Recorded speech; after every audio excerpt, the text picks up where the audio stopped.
Electrostatics. Gauss Law. Gauss Law states that the net flux through any closed surface is equal to the net charge inside that surface divided by epsilon 0. That is, phi E equal to the integration over the closed surface E dot dA equal to the q net upon epsilon 0. Now we want to see the applications of Gauss law. First application is electric field intensity outside the charged spherical conductor. For that, consider a spherical conductor of radius capital R, where the number of positive charges distributed uniformly.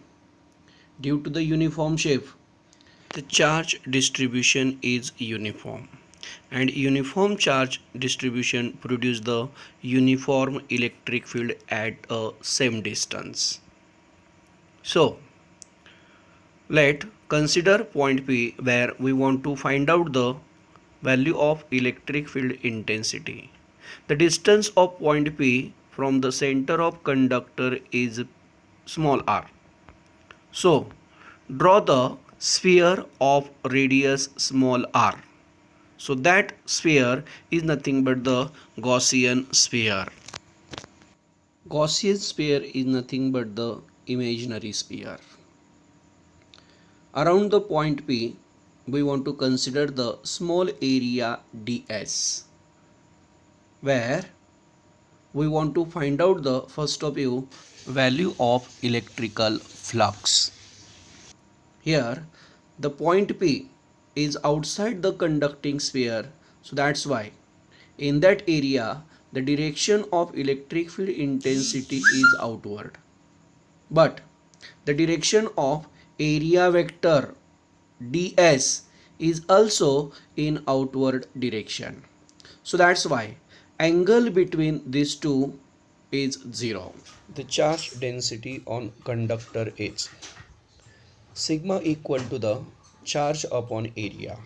Here we want to consider the area of a conducting sphere. So what we get there? Charge upon 4 pi r square. Suppose this will be the equation number 1. Again this equation is written as q, which is equal to the 4 pi sigma r square. Here we have to find out the electric field intensity at point P. Now electric flux in the area ds is d phi, which is equal to the vector E dot ds. Now in terms of the magnitude, E ds cos theta, but from the figure the value of theta equal to 0, so cos 0 equal to 1. Therefore d phi, which is equal to the E ds, suppose this will be the equation number 2. This is the electric flux over the small area ds, but from that or using this equation we want to find out the electric flux over the whole Gaussian surface due to the conducting sphere. Therefore phi, which is equal to the integration over the closed surface d phi. We know that if we want to find out the large value from small value, then we take the integration. So that's why here also we take the integration, and which is equal to the integration over the closed surface eds, but E is constant because the conducting sphere is the uniform shape and their charge distribution is uniform, so that's why the value of E is constant. Therefore, as per the rules of integration, we keep the constant quantity outside the integration sign. So what we get there? Phi, which is equal to the E into the integration over the closed surface ds. But the integration over the closed surface ds, which is equal to the 4 pi r square. Therefore, phi, which is equal to the E into the 4 pi small r square. Here small r is the radius of the Gaussian sphere. Suppose this will be the equation number 3.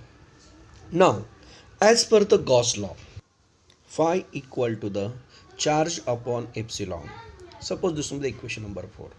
Then from equation 3 and 4, their LHS side is same. Then their RHS side which is also same. So that's why if we compare that, then we get E into the 4 pi r square equal to the charge upon epsilon.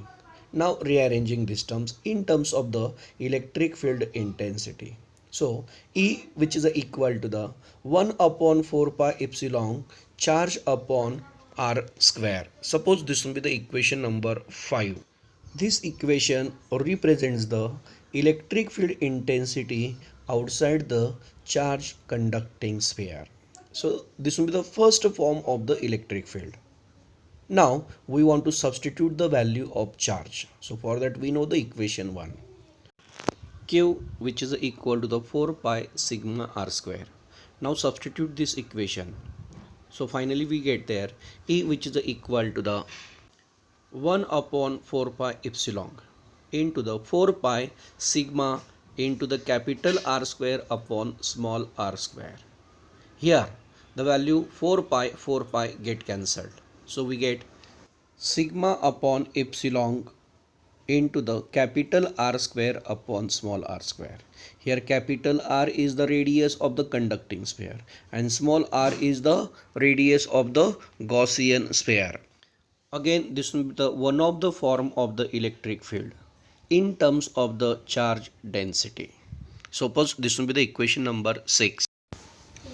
Note, suppose the point P is placed on the surface of the conductor, that is the value of small r which is equal to the capital R. Then E which is equal to the sigma upon epsilon into the capital R square upon capital R square. So what we get there? R square get cancelled. Then simply we get the sigma upon epsilon. Again we know that epsilon which is equal to the k epsilon 0. Suppose if we substitute these values in this equation, we get sigma upon k epsilon 0. Here k is the dielectric constant of the medium and epsilon 0 is the permittivity of a free space or vacuum or air medium. Now we want to see the second case. If the point P is placed inside the conductor, that is the value of small r is less than capital R, then the value of electric field intensity is 0, because of we know that inside the conductor electric field intensity is 0. This is the different cases about the electric field intensity of a spherical conductor.